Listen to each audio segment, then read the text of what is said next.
Good afternoon students.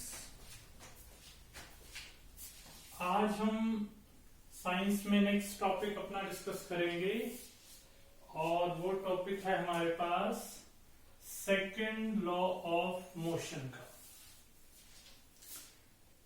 ध्यान से समझना इस टॉपिक को। सेकंड लॉ ऑफ मोशन हमारे पास डील करता है चेंज इन लीनियर मोमेंटम के साथ। कल डिस्कस हुआ था ना, विद रिस्पेक्ट टू टाइम।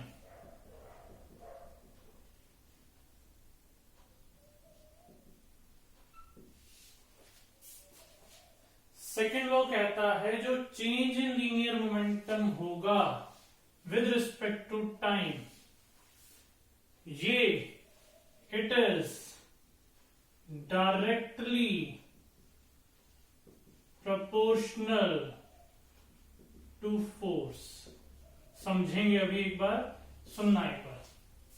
ये तो स्टेटमेंट आएगी, according to Newton's second law of motion the change in the linear momentum with respect to time is directly proportional to force applied on that body। मतलब जितना ज्यादा आप force apply करोगे उतना ज्यादा लीनियर मोमेंटम में change होगा, जितना कम करोगे उतना कम चेंज होगा। समझते हैं एक बार। ये पेन लिया, पेन पर मैंने 1 Newton force, initial position 0, initial velocity 0, इस पर मैंने 1 न्यूटन फोर्स लगाया। सपोज कर रहा हूं ये बॉडी 2 मीटर पर सेकंड से चल रही है, ठीक है। अब मैंने 5 न्यूटन लगा दिया, ये बॉडी 10 मीटर पर सेकंड से चलने लगी। Clear? Mass of the body same हो गया, लेकिन वेलोसिटी जब कम फोर्स लगा रहा था तब कम वेलोसिटी थी, जब ज्यादा फोर्स लगा रहा हूं तो ज्यादा वेलोसिटी है। That means change in linear momentum ज्यादा हो जाएगा। कॉन्सेप्ट को समझते हैं, राइट डाउन करते हैं इसकी फॉर्म। डीपी, डी जो वर्ड है ये रिप्रेजेंट करता है स्मॉल चेंज किसी चीज का। यहां पर ये जो डीपी रिप्रेजेंट कर रहा है, it is showing the little bit change in the linear momentum. DP showing the small change in the linear momentum. Clear? DP by DT, small change in linear momentum with respect to small change in time। Clear? linear momentum जितना change होगा समय के साथ, it is directly proportional to force। इसका mathematical formula लगा लो। इसको derive करना है, मैं लेफ्ट हैंड साइड उठाता हूं। लेफ्ट हैंड साइड को सॉल्व कर करा के मैं राइट हैंड साइड ले आऊंगा, मतलब फोर्स की वैल्यू ले आऊंगा। क्लियर? सपोज करते हैं इनिशियल वेलोसिटी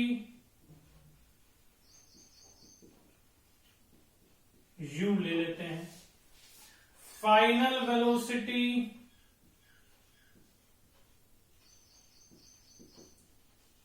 v ले लेते हैं। Change in linear momentum that is DP क्या रहेगा? Final momentum minus initial linear momentum. तो डीपी की वैल्यू निकालता हूं। मोमेंटम का कल पी से रिप्रेजेंटेशन था। DP is P final minus P initial, ऐसा ही होगा ना। फिर dp is the change in the linear momentum। Change in linear momentum कैसे निकालोगे? Final linear momentum minus initial linear momentum. dp is equal to final linear momentum mass multiplied by final velocity is v minus initial linear momentum mass multiplied by u। Final velocity is v, कल formula लिखवाया था ना, mass into velocity is linear momentum. ध्यान है ना सबको? तो mass into final velocity, final linear. Clear? dt, dt is the change in the time, small change in time। Final time duration मान लेता हूं मैं t तक पहुंच गया, इनिशियल टाइम ड्यूरेशन 0 सेकेंड, भाई स्टार्टिंग पॉइंट 0 ही माना जाएगा।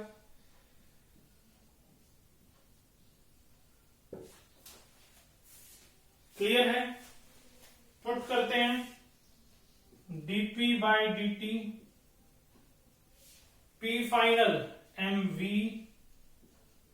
Minus mu, dt t minus 0। Clear है? dp by dt